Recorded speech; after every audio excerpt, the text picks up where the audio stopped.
Boa noite. Parece que essa é a nossa última aula.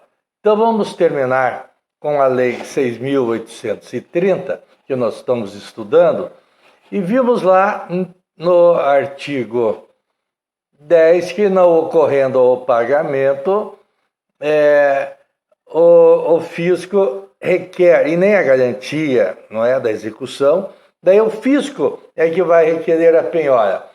E o artigo 11 estabelece os critérios, a ordem dessa penhora. E aí vai dizer a penhora ou arresto. O arresto é quando o devedor não é citado, não é encontrado, então se faz primeiro o arresto, que daí irá se transformar em penhora. Então, a penhora ou arresto de bens obedecerá à seguinte ordem. Daí estabelece dinheiro, título de dívida pública, bem como título de crédito que tenham cotação em bolsa, pedras e metais preciosos, imóveis, navios e aeronaves, veículos, móveis ou semoventes e direitos e ações. Essa lista é normalmente considerada rígida, porém deve-se levar em conta também o chamado princípio da menor onerosidade do devedor. Então, muitas vezes ela pode sofrer alguma relativização em nome do princípio da menor onerosidade. E aqui eu digo, por exemplo, a grande questão em qual item está, por exemplo, o precatório. Eu digo que está no item primeiro, dinheiro, porque o precatório, segundo lá a emenda constitucional número 30, ele tem o chamado poder liberatório. E o que tem poder liberatório é o dinheiro. Então há uma grande discussão aonde se coloca o precatório dentro dessa lista.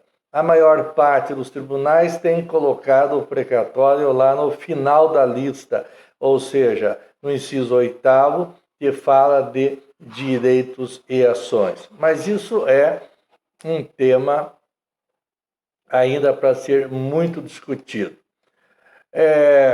Na execução, se a penhora recair sobre o imóvel, far-se-á a intimação da mulher, do cônjuge, porque se a devedora for a mulher, o cônjuge daí é o marido, não é? Aí eu quero falar para vocês no prazo de embargos. O artigo 16, embargos é uma forma do devedor se defender, porque ele não tem defesa lá dentro da execução, como nós já falamos.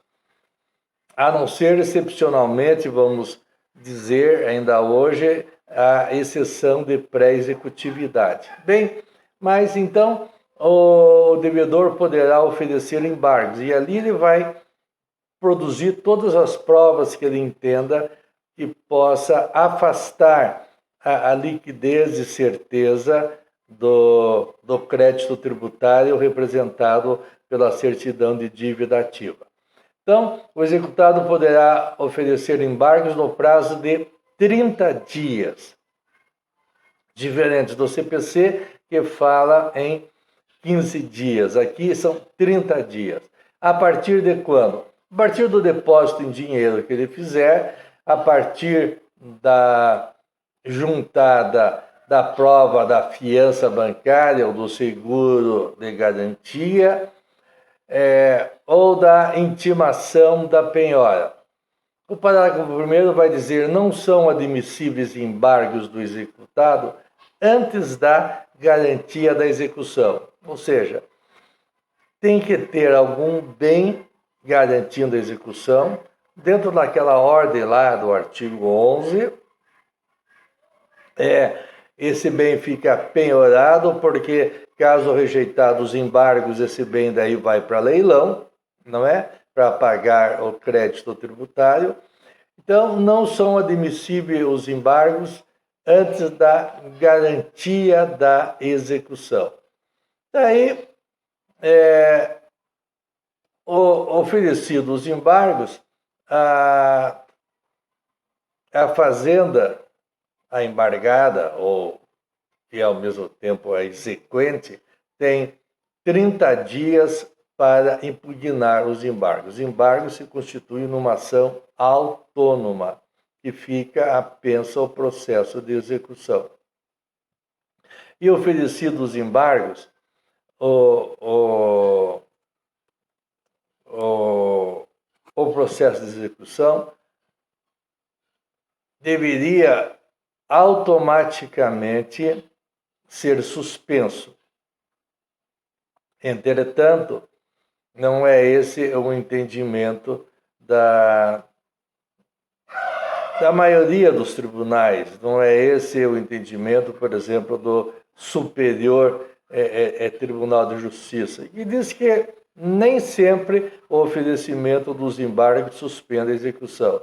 Bom, se não suspende a execução, então, praticamente, os embargos, eles poderiam perder o objeto, porque eu entro com os embargos, não suspende a execução. A execução vai o bem ser avaliado, em seguida é levado a leilão, e daí, o que adiantou eu oferecer os embargos se o meu imóvel já foi para leilão, e daí para eu recuperar isso é extremamente complicado, porque uma vez o bem ido para leilão, aquela arrematação torna-se definitiva. Então, também nesse aspecto bastante polêmica a questão de suspensão ou não da execução com o oferecimento dos embargos.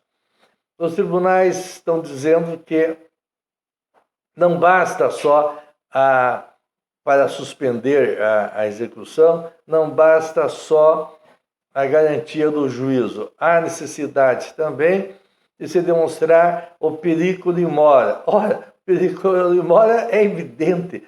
O prosseguimento da execução vai fazer com que a pessoa perca o bem que foi penhorado. Então, o perigo de mora é evidente, mas os tribunais estão entendendo que não, que o simples prosseguimento da execução não caracteriza perigo de mora. Eu não sei de onde que sai esse raciocínio, não sei a lógica do raciocínio, mas é assim que os tribunais têm decidido. E que tem que demonstrar também a probabilidade do direito. Claro, muitas vezes os embargos têm um caráter meramente procrastinatório. Tá tudo certo. Mas muitas vezes também, claro, ele tem o caráter de garantir a defesa do contribuinte, de salvaguardar os direitos do contribuinte. Então, a possibilidade ou não dos embargos suspenderem a execução, repito, é um tema bastante polêmico que os tribunais ainda, a meu ver, não enfrentaram da maneira mais correta, não estão enfrentando da maneira de efetivamente se constituir numa garantia ao contribuinte. E pensam só no interesse da fazenda, como se esse fosse o interesse público e o interesse da pessoa ser um interesse naturalmente secundário. Bem, mas o que temos de mais interessante a esse respeito é a existência, hoje também consagrada no Código de Processo Civil a existência da chamada prescrição intercorrente. Bem, então nós temos dois tipos de prescrições. Uma delas é o prazo para você entrar com a ação. No caso aqui, o fisco entrando com a execução fiscal, não é? Desde o momento lá que o lançamento torna-se definitivo, ele tem um prazo de 5 anos para entrar com a execução fiscal. Essa eu chamo normalmente de prescrição processual, prescrição para a propositura da ação. Porém, lá no artigo 40 da Lei 6.830, existe outro tipo de prescrição, a chamada prescrição intercorrente. O que é a prescrição intercorrente? É proposta a execução. O fisco tem o prazo de 5 anos para encontrar bens do devedor para a satisfação do seu crédito, ou encontrar o próprio devedor. Se ele não o fizer, aí o crédito, nesse prazo, o crédito tributário ficará extinto. Na verdade, o prazo não é de 5 anos, o prazo é de 6 anos. Não encontrando o devedor ou não encontrando bens, o processo fica suspenso por 1 ano. Terminado esse 1 ano, começa a contar o prazo da prescrição intercorrente, que é mais de 5 anos. Não encontrado o devedor ou não encontrado bens para penhorar, vai lá dizer o artigo 40 que vai determinar o artigo 40, eu estou lendo aqui o artigo 40, parágrafo 4º. Se da decisão que ordenar o arquivamento tiver decorrido o prazo prescricional, que é 5 anos, o juiz, depois de ouvida a Fazenda Pública, poderá, de ofício, reconhecer a prescrição intercorrente e decretá-la de imediato. Isso para que as ações não se eternizem. Essa prescrição intercorrente era muito discutida se tinha ou não cabimento também lá no Código de Processo Civil. Mas agora o novo Código de Processo Civil também prevê esta questão da prescrição intercorrente.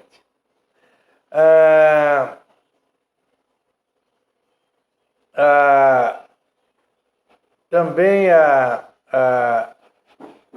aqui há uma situação interessante que eu quero falar do artigo 34.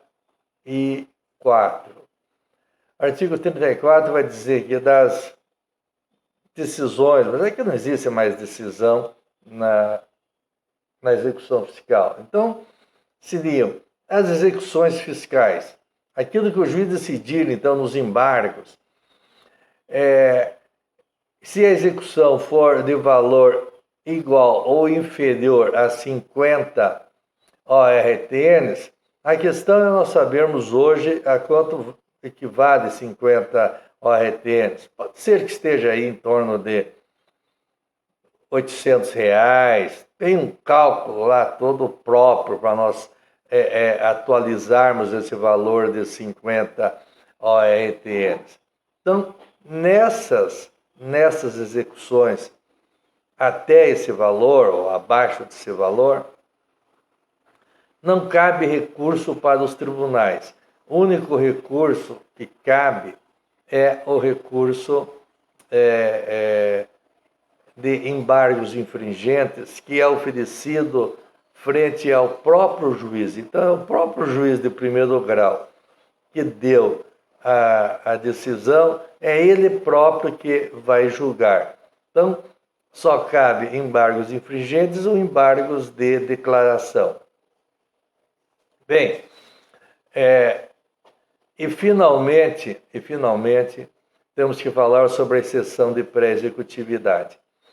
A exceção de pré-executividade foi desenvolvida por um trabalho de Ponce de Miranda, em que vai dizer que é uma forma do devedor poder oferecer uma defesa independentemente da garantia do juízo. Ou seja, uma forma que ele não precisa oferecer bens à penhora. Quando acontece isso? Na execução fiscal, quando a execução ela é nula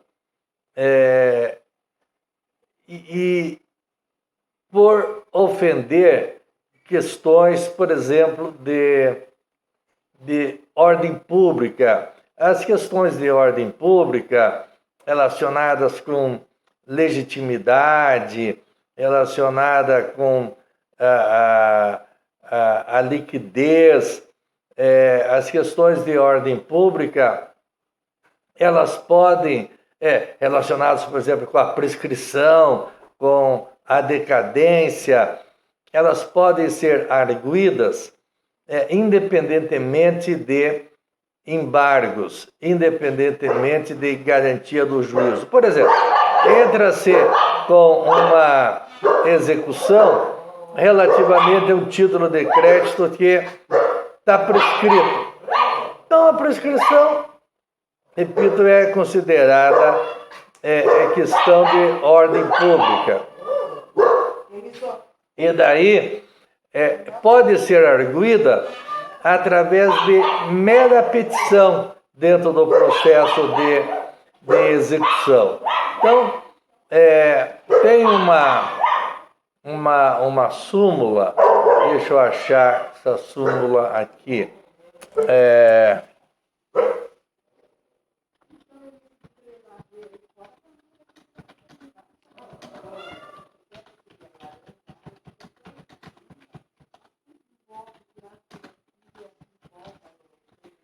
Deixa eu ver se eu acho essa súmula aqui.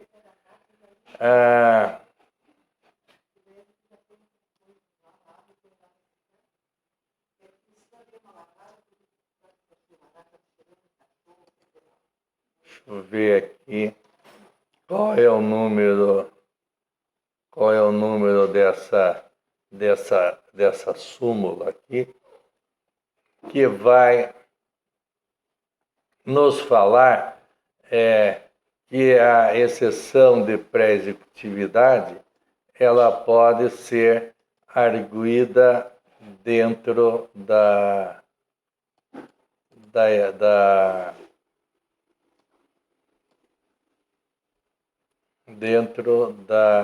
execução fiscal. Dá uma olhada aqui.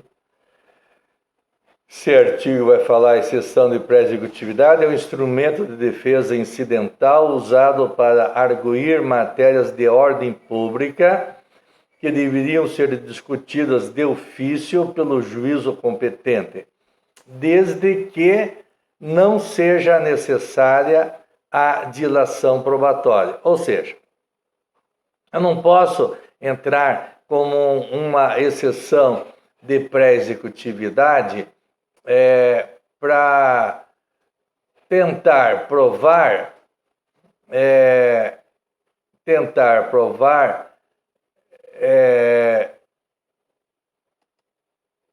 o que eu estou querendo demonstrar através de uma perícia. Não posso. Através de uma prova testemunhal. Não posso. Afinal, de qualquer tipo de prova que não seja já uma prova pré-constituída, não é? Então, a exceção de pré-executividade ela pode sim ser usada como defesa. Normalmente, a exceção de pré-executividade, ela tem sido usada muito para se declarar a prescrição ou a decadência do tributo. Deixa eu só achar aqui uma coisa, aqui um instantinho só.